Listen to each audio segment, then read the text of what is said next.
Alrighty then, so in this section we are going to discuss all things procedural sedation in pediatrics. And why is that? Why have we got a whole separate section on peds? Well, we felt it was really important to have this as a standalone section dedicated to this cohort of patients. In many ways, pediatric sedation requires the same skills and the same considerations as we would do for an adult. But there are some pretty unique factors surrounding sedation in pediatrics that we need to be aware of, and alongside some specific guidance that we definitely need to be a little bit au fait with. But why are there different considerations? What's the big deal with kids? Well, come on, folks, they're children. This makes things difficult from the very start because each patient is going to present to you at a different stage of development from an emotional, physical, psychological, and physiological perspective. And even if we just start by thinking about which procedures we might be sedating these patients for, the answer is going to be really variable. But we also need to think about how we're going to optimally manage both the physical and the emotional consequences of a therapeutic procedure, and that can be pretty difficult. We've previously discussed that good clinical practice around sedation involves us considering a whole range of non-pharmacological and analgesic options before we opt for sedation. And whilst it might be possible in children to manage them undergoing certain procedures without pharmacological intervention, other children undergoing exactly the same procedure may not be so tolerant. So we definitely need to adopt an individualized approach which is developmentally appropriate for the child and which aims to minimize fear, anxiety and pain whilst accomplishing the procedure safely, reliably and efficiently. So with this individualized approach in mind, let's think about how we might approach the preparatory phase of sedation in pediatrics. So let's say we've considered all of our options. We've worked through things like reassurance, distraction, play therapy and analgesic options. But the procedure we want to undertake is going to be too painful or too distressing for these options alone. So we need to add in an element of sedation. But where should we start? Well, we probably need to consider which agent we're going to use because actually that's going to influence a couple of factors further down the line. And when it comes to children, there's really only three core choices. And they are Entonox, midazolam and ketamine. And choosing the most suitable sedation technique is actually very similar to adults, and we need to consider things like what the procedure involves, the target level of sedation, the contraindications to the medicines, the side effects of them, and importantly, the patient or the parent or carer preference. Now, NICE have got some pretty useful guidance in their document called Sedation in the Under-19s, and they suggest that when the target level of sedation is minimal or moderate, then we should consider either Entonox or midazolam administered orally or intranasally. And for patients in whom Entonox or midazolam, orally or intranasally, are unsuitable, then we need to consider ketamine, either intravenous or intramuscular, or intravenous midazolam, with or without fentanyl, because don't forget, it doesn't have any analgesic properties alone. And only in those patients in whom ketamine or intravenous midazolam are unsuitable should we be considering propofol. So let's have a chat through those three key medicines then with a bit of a pediatric slant. So starting out with Entonox, there's a few things that we need to think about that are really specific to peds. Now, first of all, obviously, taking Entonox requires the child to be able to take a deep breath to overcome the demand valve circuit. And that can be pretty tricky for, let's say, the under fives. And the child has to be old enough to understand how to operate the demand valve. So it's probably not much point coaching an 18-month-old through that process. But Entonox, if you can get it into them, is pretty well tolerated by most children. You might get some transient minor side effects like dizziness, nausea, and occasionally you can get nightmares afterwards. Now, it can cause vomiting in 6 to 10% of children, but that actually increases up to 25% if an opioid is co-administered. So just think about that and just be sure to warn parents about that kind of relative frequency of vomiting when you're using Entonox, both during and after the sedation. And that risk of vomiting increases with the longer duration of Entonox administration too. So you might want to consider a prophylactic antiemetic if the child has a history of nausea or vomiting. So that's Entonox. What about midazolam? Well, if you're thinking about midazolam, then just remember that you've got a few options to think about when it comes to the route of administration. So intranasally, we're looking at a dose of about 0.3 to 0.5 milligrams per kilogram. And with that, you should see an onset within about 10 to 15 minutes. And actually, the duration of effect is about 60 minutes. Now, sometimes you can get a wee bit of nasal irritation and some burning, so some clinicians do prefer to use it orally. Now, orally, the onset time is understandably slightly longer, but if it's not an emergent procedure you're undertaking, then actually oral can be a really great option. The dose in this case is 0.5 milligrams per kilogram. But don't forget the midazolam tastes awful, so give it with some juice or some squash to make sure it gets swallowed, otherwise you're going to end up drinking the midazolam and not the child. But if you do manage to get it ingested in the kid, then you should notice an onset within about 15 to 30 minutes, and again with the duration of effect anywhere from 60 to 90 minutes. And the final option we talked about for midazolam is IV, and that's less commonly used in pediatrics. But if you do opt for that, then the initial dose is around 25 to 50 micrograms per kilogram. And that gives us an onset time of about 5 to 10 minutes. Now, one thing that's kind of interesting around midazolam is that you can get some paradoxical excitation or some agitation reactions, and that can occur in up to 15% of children. So I think it's definitely important to warn parents of this possibility prior to the administration. And if it does happen, well, the best course of action really is just to let the child ride it out. But because of this paradoxical excitation, many clinicians will choose ketamine or Entonox as their sedation agent of choice over midazolam. So let's talk ketamine. That's why we're all here, isn't it? Okay, so RChem actually have got an excellent document called Ketamine Procedural Sedation for Children in the Emergency Department. So much of what I'm going to discuss in the next few minutes is going to be based on that document. So I guess at the very beginning, they make the important point that ketamine procedural sedation should only be used when all other options have been fully considered. And we talked about that before, didn't we? You need to think about, distraction, any non-pharmacological options, and then you need to work your way through Entonox and midazolam before you finally make the decision that actually ketamine is going to be the right choice. Now, historically, we did used to think about using IM or IV ketamine, but actually recently there's been a bit of a move away from IM ketamine. And that's just because there's an increased risk of vomiting with that route, but also a greater recovery time and no ability to titrate the dose. So when are we going to use ketamine then? Well, according to RChem, we're going to use it on children over 12 months of age when we want to achieve a painful or frightening procedure. Now, why only over 12 months, you might ask? Well, actually, there's a significantly increased risk of airway complications in children less than this age. So that's going to be our benchmark. But actually, another comment that RChem make is although the 12 months is kind of the recommended lower age limit, if you as an individual don't have great experience in sedating patients this young, or even as a department don't have that experience, then actually the lower limit you might want to push your ketamine sedations to might be 5 years, for example. So just reflect on that and reflect on your own experiences and that of your colleagues to maybe determine an appropriate threshold for your department and for you. But if you are going to go down the ketamine line, then the dosages are 1 milligram per kilogram. We can get successful sedation for shorter procedures with lower doses, so something like 0.6 to 0.8 milligrams per kilogram. And then we can give some supplemental doses after that, every 5 to 10 minutes, just to achieve that sort of required dissociative state.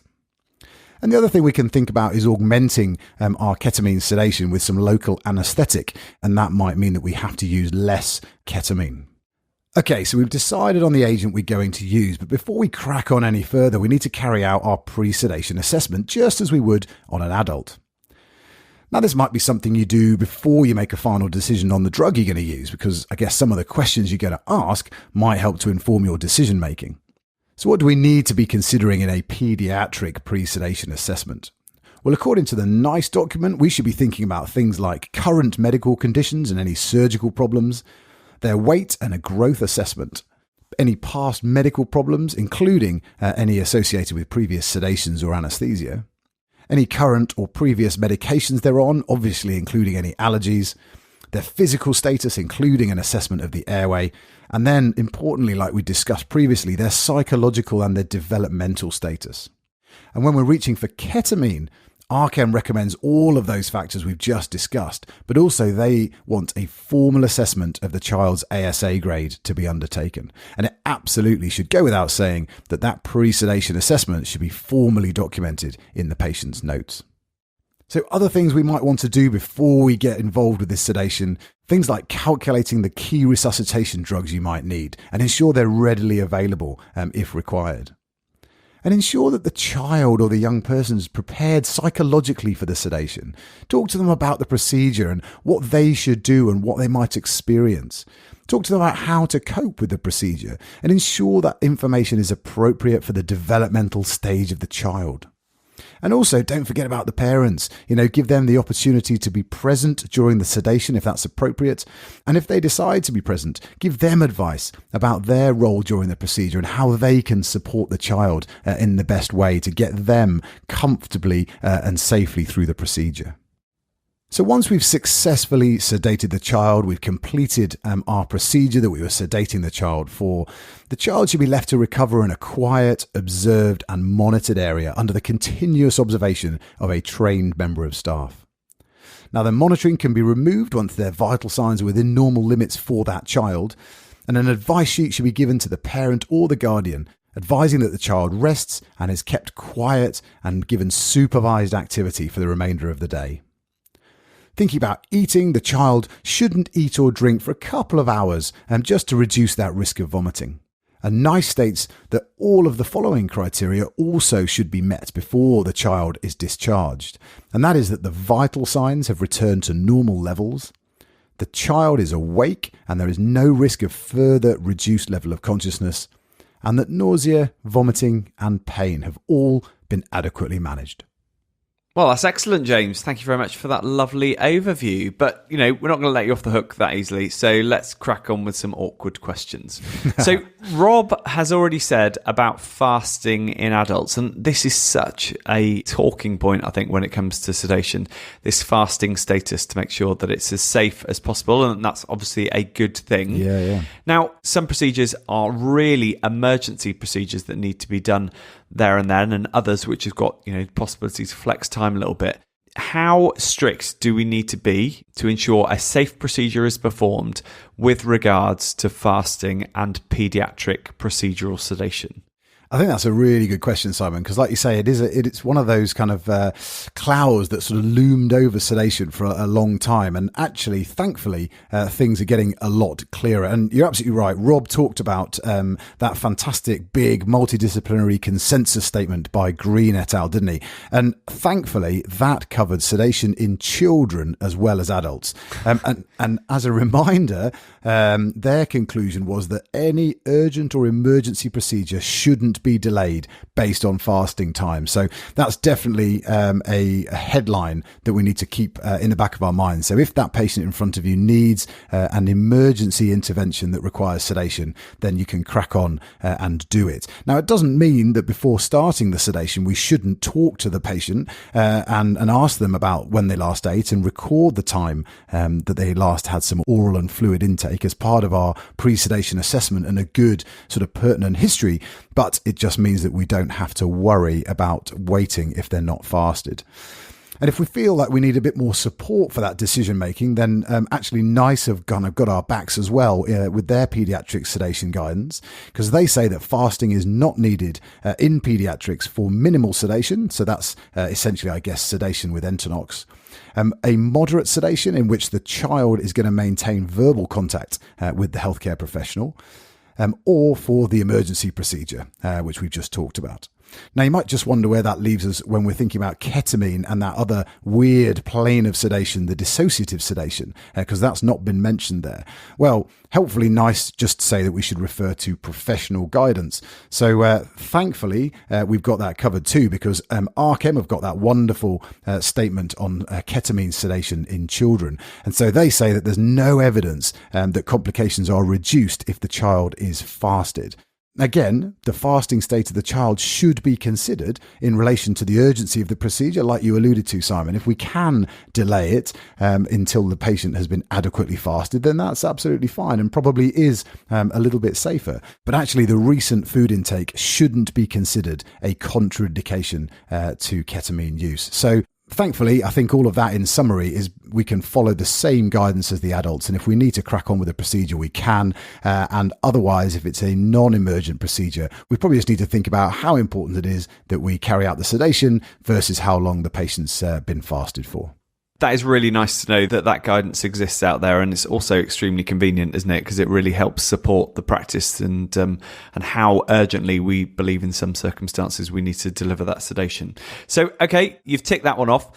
But what about who can actually perform paediatric procedural sedation? Are there any recommendations that exist out there that can help guide us to that? You're just trying to get me back for earlier, aren't you? I asked you about this at the very beginning of this course about who does sedations. So yes, there is definitely some guidance around who should undertake paediatric sedation. So if we look at that guidance from NICE, they say they've got a few stipulations actually. They say that all staff involved with paediatric sedations to any depth should be trained to a basic life support level, and that sounds pretty reasonable. But in addition to that, at least one member of the sedation team should be trained to intermediate life support level if you're providing moderate sedation, and advanced life support level if we're undertaking deep sedation. I think all very sensible and reasonable recommendations and pretty achievable whether you're either working pre-hospital or in hospital. Now, NICE also talk about the evidence of competence, which includes satisfactory completion of a theoretical training course covering the principles of sedation practice. Hey, well, if you're listening to this, then we got that one covered. So that one's good. Tick in the box. But there is a little curveball that NICE throws into the mix, and that's their recommendation that a healthcare professional trained in delivering anaesthetic agents is available to administer opioids when combined with ketamine. Now, that's kind of an interesting one, but I assume that's just due to the increased risk of respiratory depression when those two agents are co-administered. But still a little bit of small print that's kind of worth considering. But one last little point, and I'm going to bounce this one to you, Simon, so listen up. Talking of small print, ARChem make a really interesting recommendation in their ketamine sedation of children document. And they say that a doctor, yes, just a doctor should be managing the sedation and the airway. And not only that, but the doctor managing that sedation should be a suitably trained middle grade or consultant with their minimum 6-month experience in anaesthesia or intensive care and an up-to-date paediatric advanced life support course. Now, that's a pretty weighty recommendation. And I wonder what your thoughts are on that. Oh, you're going to throw me under a bus here. So first of all, and make sure that this is the correct answer to give, I think we need to practice within the guidelines and the advice that exists out there. So if you're beholden to ARChem, then we need to be aware that this advice exists. But I also think, and this is a personal opinion, not a professional opinion, but my personal opinion is that the title of the person that is delivering sedation or managing an airway really isn't the important part here. It's the competence and the experience and the confidence that that clinician has in managing that part of the patient care. And I think what we're seeing over the years is that sedation has always been clumped in here with the delivery of anaesthesia, but what we're moving towards is the fact that sedation is being appreciated as a different skill set to delivering a general anaesthetic. And actually, people that are delivering procedural sedation day in, day out are those people that aren't necessarily in operating theatres and aren't necessarily delivering anaesthetics. They're the people that are working pre-hospitally and working in the emergency departments and in other areas such as in endoscopy. And actually, it's a skill in its own. So I think I've dodged the bullet well enough there, but still given an opinion. So I think this is probably something that will evolve over time. I think that sounds very reasonable and a very pragmatic approach. Thank you, Simon. Now, am I off the hook or have you got anything else for me? No, mate, you're not off the hook yet. Okay. We talked earlier about the increased secretions that can come about with ketamine, with some people believing that this can go on to trigger laryngospasm. And as we know, laryngospasm is a complication of sedation. So is there any merit, and I certainly remember seeing this when I was training, in my paediatric blocks in emergency medicine, is there merit in considering co-administration of an anticholinergic agent? So I know atropine I used to see given to reduce the risk of secretions, or is that something that we're not doing anymore? That's a really interesting question, because it would seem like a wonderful magic bullet, wouldn't it, if we could try and avoid that horrendous side effect of laryngospasm by administering an agent which stops those that sort of hypersalivation and then reducing the potential for laryngospasm. That would be amazing, wouldn't it? And you're right, it was a previous trend, but actually now the ARChem guidance advises that atropine is not necessary. And that fits well with the literature. When you look around, Shi et al. Published a meta-analysis on this in 2018. Now, admittedly, there weren't heaps of papers for them to draw from. They only found 4 RCTs and 1 retrospective review. But within that, they found that the addition of atropine did significantly reduce the incidence of hypersalivation. So it's kind of doing what we think it's going to do. But there was increased rates of rash and tachycardia. And in addition to that, the 2 methods of sedation, that's ketamine alone and ketamine plus atropine, were comparable for nausea, vomiting, desaturation, agitation, and laryngospasm. So although it did reduce hypersalivation, it actually had an increased rate of side effects, and it didn't reduce the rates of laryngospasm. So I think based on that and based on the ARChem recommendations, it seems pretty reasonable no longer to co-administer atropine when we're using ketamine. All right, good. Well, I'm going to wrap that up before you can come up with any more challenging questions then, Simon. So that is the end of pediatric procedural sedation. Let's have a little think about what we've discussed then. So when we're thinking about these sedations, we need to definitely come at them with an individualized approach. We need to look at the patient in front of us and determine our approach and our agents and the way we're going to do the sedation with regard to their relevant physiology and their stage of development. When we're thinking about the drugs we can use, there's really just 3 core medicines, and that is Entonox, midazolam, and ketamine. Don't forget, if you're thinking about Entonox, the patient needs to, 1, understand how to use the demand valve, and 2, they need to be strong enough with their respiratory function to overcome the demand valve. Midazolam occasionally has that agitation reaction, so some people like to steer clear of it because of that. Ketamine should be our last resort, but it can be very helpful, so don't shy away from it if it's needed. We're definitely going to undertake a pre-sedation assessment, and that follows pretty much the same lines as you would in an adult. Don't forget to record the ASA grade of the child if you're using ketamine, and undertake your key resus drug calculations. You definitely don't want to be scrabbling around for those in the heat of the moment. And before you administer your drugs, make sure you prepare the child, talking to them in a developmentally appropriate way, explaining the procedure, what to expect, what they might experience, and get the parents involved with that support if that's appropriate. And then post-procedure, give some advice to the parents. Remember, the child needs to be pretty restful, nice and quiet. Good luck with that.